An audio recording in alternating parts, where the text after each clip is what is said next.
और एक और बड़ी खबर का रुख कर लेते हैं। सत्र शुरू होने से पहले मुख्यमंत्री योगी आदित्यनाथ ने कहा कि सदन में महत्वपूर्ण मुद्दों पर चर्चा होगी।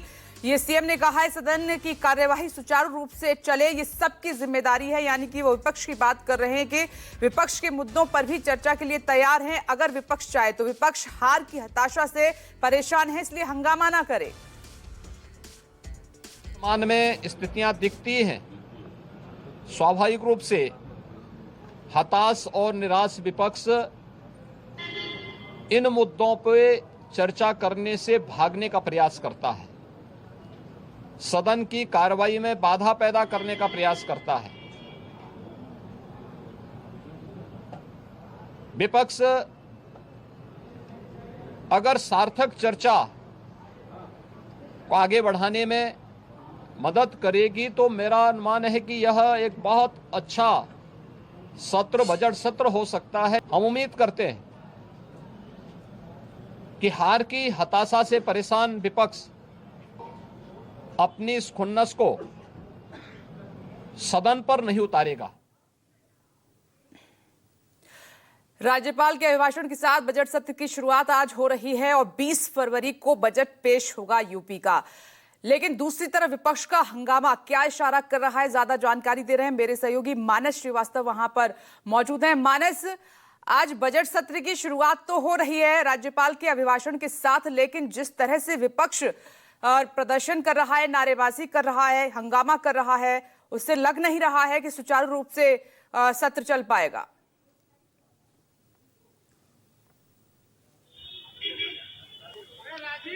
देखिए, निश्चित तौर पर समाजवादी पार्टी ने कल ही अपनी रणनीति तय की थी। अपने तमाम विधायकों को और एमएलसीज को बुलवाया था और ये कहा था कि जो तमाम जनता से जुड़े हुए मुद्दे और खासतौर से महाकुंभ में जो भगदड़ का मसला है उसको सदन में पूरी मजबूती से उठाया जाए, जिससे सरकार स्थिति स्पष्ट करे।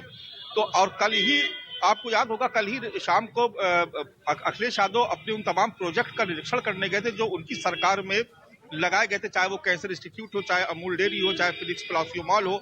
उन तमाम जगहों पर उन्होंने भ्रमण भी किया था। आज सुबह सदन की कार्रवाई 11 बजे शुरू होनी थी। समाजवादी पार्टी के सारे विधायक करीब 10 बजे के आसपास विधानसभा पहुंचे। कोई साइकिल से पहुंचा, कोई दूसरे साधनों से पहुंचा, लेकिन सभी के हाथों में बैनर पोस्टर थे। गन्ना किसानों के बकाये का भुगतान का मामला हो उसको भी उठाया जा रहा था। साथ ही जो महाकुंभ में भगदड़ हुई उसको लेकर के कई तरीके के सवाल किए गए, रोजगार का भी सवाल उठाया गया। लेकिन जो भगदड़ हुई महाकुंभ के दौरान उसमें जो मौतें हुई वो खासतौर से समाजवादी पार्टी इस मुद्दे को उठा रही है।